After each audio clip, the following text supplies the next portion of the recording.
faly miarahabanao indray zay avy ety amin'ny sampana fampahafantarana ny mety tetry ny andro amin'izao alina izao. Asain'ny ampanajana ianao anaraka ny mety tetry ny androntsika hatramin'ny farany. Amin'ny ankapobeny aloha dia saika ho maina manerana ny Madagasikara ny maraina, fa ny tolakandro kosa no vinavinaina somary miparitadritaka eny ihany ny orana toy ny any amin'ny manodidina ny nosy be samorano iny azo an'izay oran'izay ihany koa isika eto amin'ny faritry ny afovoantany ary any amin'iny tapany atsimony Madagasikara iny. Ny mahakasika ny any an-dranomasina kosa indray dia tsy ahina aloha ny mety ho fiforonana rivo-doza tanatin'ny 3 ka hatramin'ny 5 andro avy, fa ny any amin'ny tapany atsimo Madagasikara iny zany hoe manomboka eto avangain-drano ka hatrany Toliarany no mila mitandrina zany ny mpampiasa ny ranomasina sy mpanjona ny ranomasina, fa mety misy alin-drano vaventy zany any amin'ny faritra iny ka dia mety hanonja ny ranomasina, mety ahery zany indraindray ka dia mila mitandrina zany tsika amin'iny faritra iny.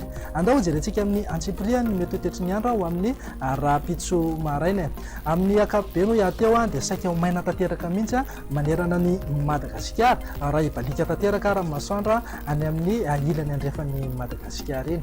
Fa raha ho an'ny tolakandro kosa indray dia hisitraka oram-baratra aloha any amin'ny manodidina ny nosy be sy samorano ary analalava iny. Azo an'izay oram-baratra izay ihany koa ho antsika any amin'ny faritry Iorombe, Anosy, Androy ary manodidina ny Benenitra sy ny distrikany Ampani.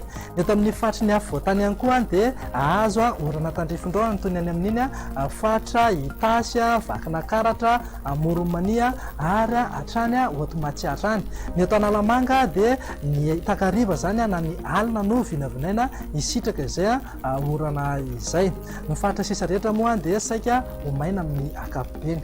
Fa raha ny maripana vao vinavina ho amin'ny rahampitso maraina zao dia manodidina amin'ny 9 ka hatramin'ny 17 degré celsius ny eto amin'ny faritry ny afovoantany. Ny morontsiraka sy ny renivohim-paritany kosa dia eo anelanelan'ny 20 ka hatramin'ny 9 degré celsius eo. Fa raha ho an'ny tolakandro kosa indray dia saika anevokevoka hatrany aloha ny andro manerana ny Madagasikara mihitsy. Ny eto amin'ny faritry ny afovoantany zao dia manodidina eo amin'ny 5 ka hatramin'ny 20 degré celsius eo. Ny any amin'ny manodidina ny faritra Antsohy, Maheva-Tanàna ary Mahajanga kosa dia tafiakatra hatrany amin'ny 4 degré celsius mihitsy. Andao indray ary jerentsika ny mety tetry ny andro amin'ireto firenendehibe ivelan'ny Madagasikara ireto.